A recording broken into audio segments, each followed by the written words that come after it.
Eu não estou autorizado a fazer propaganda e nem vim aqui para isso. Mas eu escrevi 18 livros, irmãos. E um dos meus livros é Milagres. Eu creio nisso. Tem alguém aqui que ainda crê em milagre? Milagres, eu creio nisso. Eu continuo acreditando que Jesus cura, que Jesus batiza com o Espírito Santo, que Jesus transforma, que Jesus muda, que Jesus opera. Eu continuo achando que Jesus usa qualquer pessoa, desde que esteja enquadrado na sua vontade. Mas os crentes também, irmão, foram dando lugar a outros nomes. Hoje, nós não somos mais os crentes, passaram para os evangélicos. Pegou bem. E o orgulho de ser chamado de evangélico? Os crentes como evangélico, irmão, acreditavam no poder do evangelho, não pregavam o evangelho, ensinavam o evangelho, não tinha vergonha do evangelho, carregava a Bíblia no peito,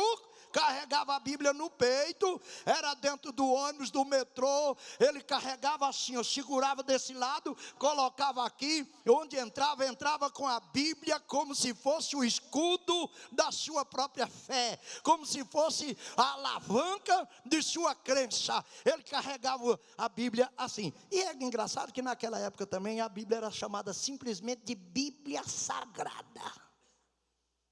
Não tinha mais nome, era só Bíblia Sagrada. Depois começou a Bíblia do vovô, a Bíblia da titia, a Bíblia da solteirona, a Bíblia do pastor João, a Bíblia do pastor. Eu vi uma Bíblia, irmão, Bíblia do pastor Sassá. Que vai saber que Sassá é esse? Dá para me entender? Eu até fiquei com receio de pensar que poderia ser um Sassá Tanás. Tenho medo. Estão me entendendo?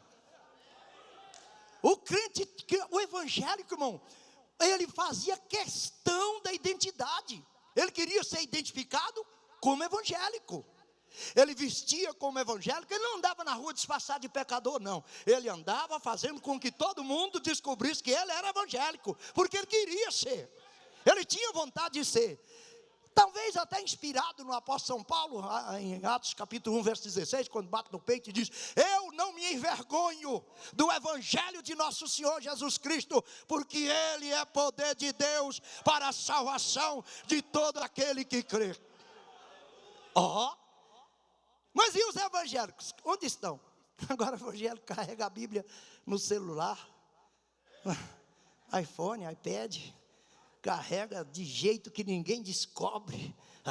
Tem uns, pastor, aqui não tem não, mas por onde eu ando por aí tem, que eles vêm com a calça com zíper no joelho e outro nas mangas. Está na igreja, está vestido como o senhor, sai lá fora, puxa o zíper daqui, tira as mangas, põe na mochila, põe nas costas, a calça vira uma bermuda, a camisa vira uma camiseta cairê, cholapada, e ele sai na rua.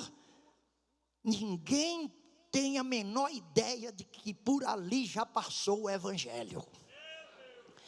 Mas se nós parássemos por aí, ficaria bem. O problema é que não parou.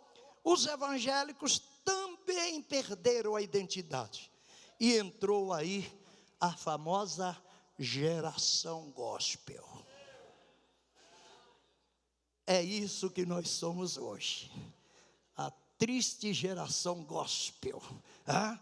Não vou nem mexer, nem eu quero falar de o que Jesus viu no templo e não gostou, mas eu precisava trazer esse princípio para que todos os senhores me acompanhassem com a ideia. A igreja de Jesus Cristo aqui na terra foi e sempre será uma igreja poderosa. No entanto, esse poder está hoje sucumbido, camuflado. Nós oramos por um enfermo 1 ano, 2 anos, 3 anos, aí já começamos a entregar na mão de Deus, porque Deus não quer curar, Deus não quer operar, essa doença é para a morte. Nós oramos 1 ano, 2 anos por uma pessoa, irmão, não é para ser assim. A igreja de Jesus Cristo tem poder e autoridade. E é preciso, cada um de nós aqui somos todos obreiros, responsáveis por rebanho, por condução de rebanho. E é preciso nós entendermos, quem tem a obrigatoriedade de resgatar esse poder e essa autoridade, somos nós. E a palavra que vos prego nesta tarde, no nome santo do Senhor Jesus, transmitindo a Ele toda a honra, toda a glória e toda a soberania, é exatamente com o propósito de começarmos o ano novo, tirando o Brasil do cognome. O Brasil já foi o país do futebol. Depois, perdeu uma, perdeu duas aí, virou o país do carnaval. Depois o carnaval foi reinventado por tudo quanto é lugar. Nós não somos mais o país do carnaval. Hoje nós somos o país da corrupção. O mundo inteiro conhece o país pela corrupção. E o sal da terra e a luz do mundo está onde? Quem tem a autoridade e o poder para inverter a situação? Sou eu e você, pastor Isaías. Somos nós quem precisamos resgatar o poder e a autoridade da igreja. Então hoje, como geração gospel, comunidade gospel, conhecido pela falta de compromisso, falta de compromisso com a verdade, relaxamento doutrinário, nós não temos mais nada para apresentar em nome de igreja. Mas Jesus entrou no templo e não gostou do que viu. Se Jesus entrar na sua igreja hoje, que nota você acha que ele vai dar para o seu povo, para o comportamento do seu rebanho?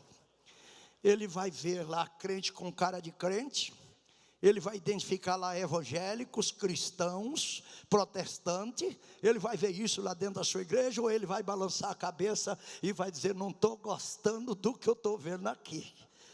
Jesus tem uma reação, irmão, uma reação estranha, de chicotear, virar a mesa, soltar os pombos. Mas o que pombo estava fazendo dentro da igreja? Tinha bezerro. E o que os bezerros estavam fazendo dentro da igreja? Tinha cambista. E o que os cambistas estavam fazendo dentro da igreja? Ele viu homens de negócios, ele viu cambista, ele viu pássaros, ele viu animais, só não viu adorador. Ele não achou ninguém de joelho, clamando, chorando e falando em línguas.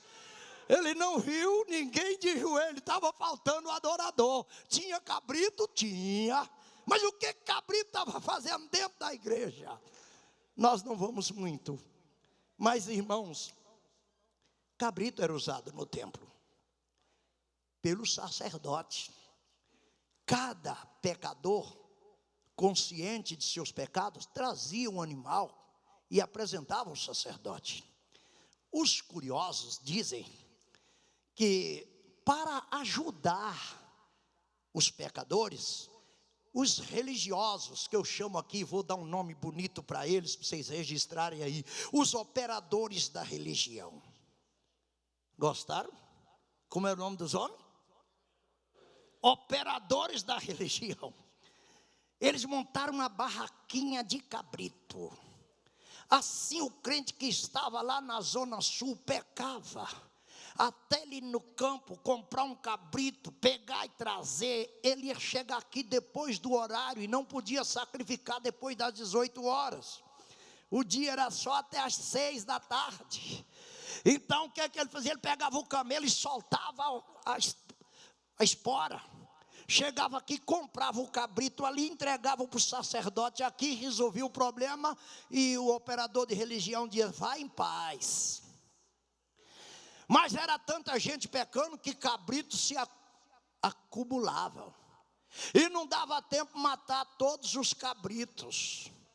E cabrito estava ali que já tinha subido e descido 4, 5 vezes sem ser sacrificado.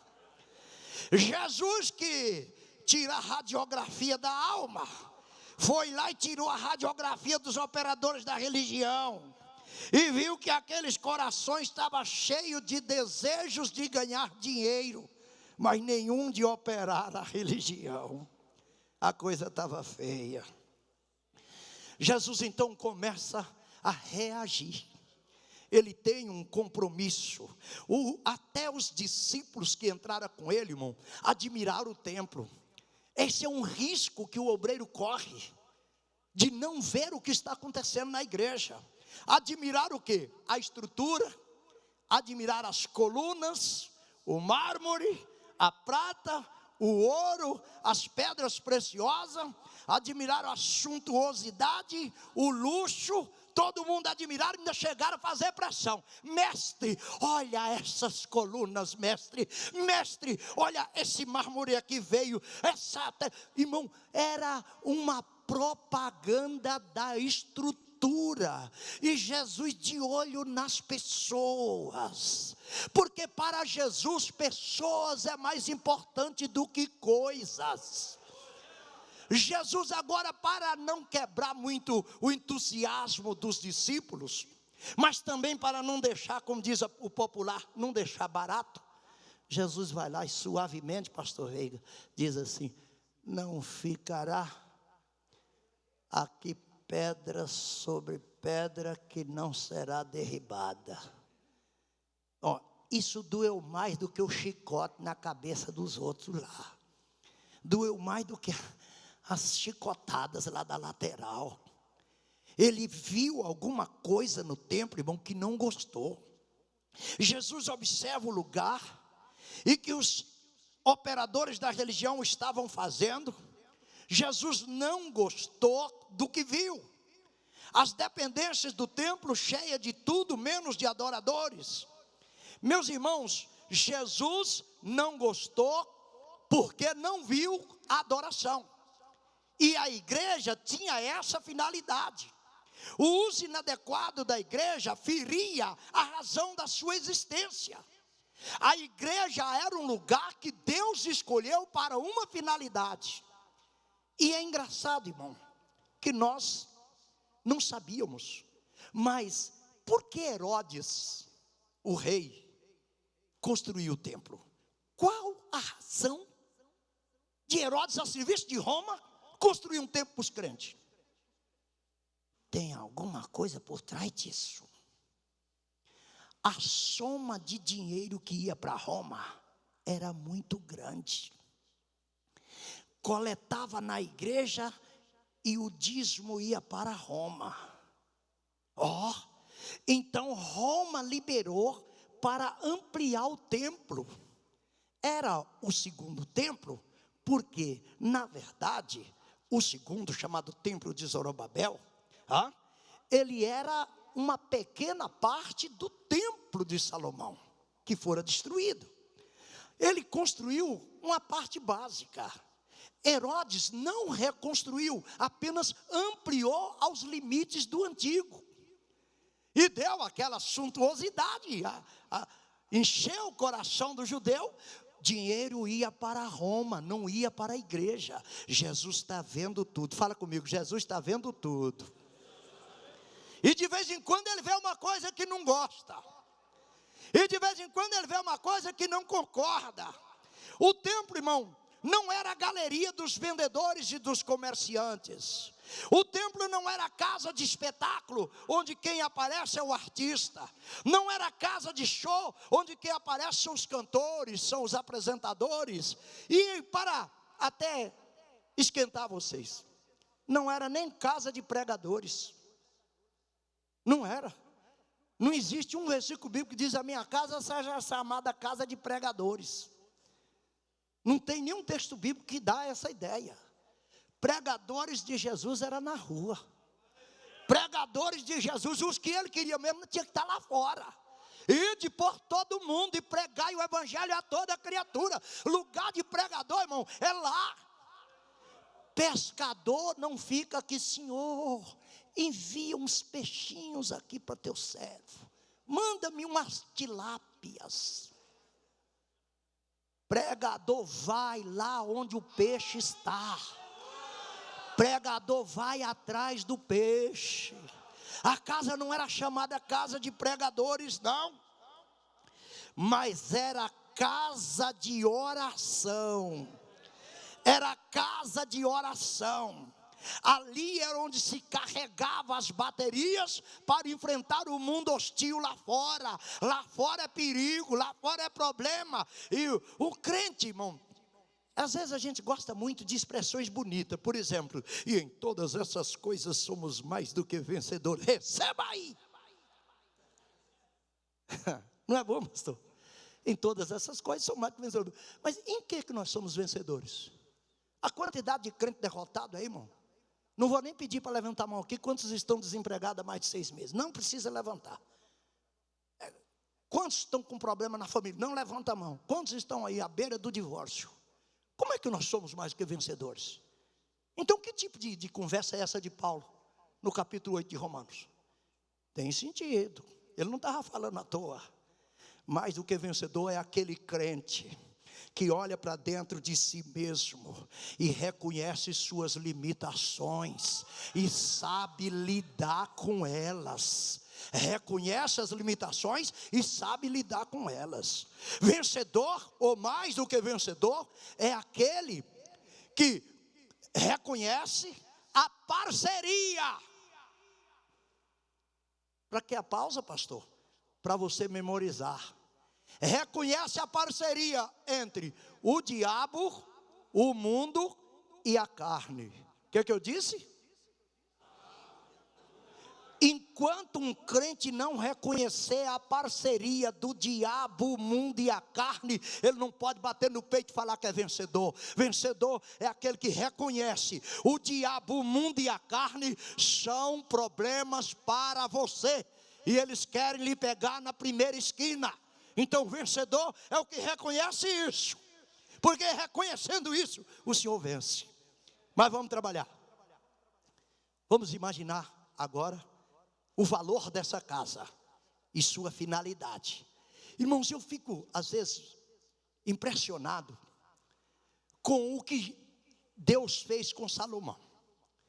Salomão, um homem mais sábio, diz que dos nascidos de mulher ninguém era mais sábio do que ele.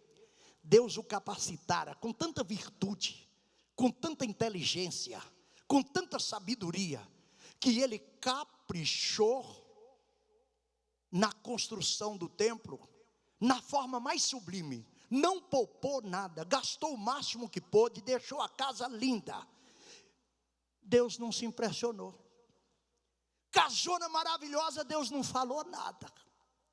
Chega alguém, porque tem sempre alguém para dar uma buzinadinha, né? Chegou alguém e disse: majestade, quando a igreja era de couro de cabra, pele de texugo e madeira, mesmo que alguma madeira já tinha dado cupim, e algumas peles já tinham sido estragadas pelos intempéries do tempo, naquela época, Deus se manifestava na igreja. Será que ele vai gostar desse luxo todo? Salomão, na sua inteligência, falou assim: rapaz, e se Deus não gostar de tudo isso? Eu fiz, caprichei, mas imaginou se Deus não gostar? Eu vou impressionar Deus. Pessoal, levitas, naquela época também levita era um serviçal da igreja. Levita lavava banheiro, levita cortava carne, levita botava lenha no fogo, levita não acendia o fogo do altar. Levita não acendia, levita não deixava apagar. Era diferente. Levita não acendia fogo de manhã, ele não deixava apagar desde ontem. Hoje levita vem, canta 2 hinos, diz: pastor, me dá oportunidade logo, que eu ainda tenho outro compromisso na igreja ali de baixo. Eu não sei onde é que eles arrumaram essa, mas tudo bem, não é disso que estamos falando. Aqueles levitas vieram, irmão, olha para impressionar Deus, o que Salomão fez? 120 mil ovelhas, 22 mil bois. Pensa no bairro do Belenzinho, com 120 mil ovelhas soltas por essas ruas, e 22 mil bois soltos por essas ruas. Parava São Paulo, criatura. Aquele homem mandou matar, sacrificar para Deus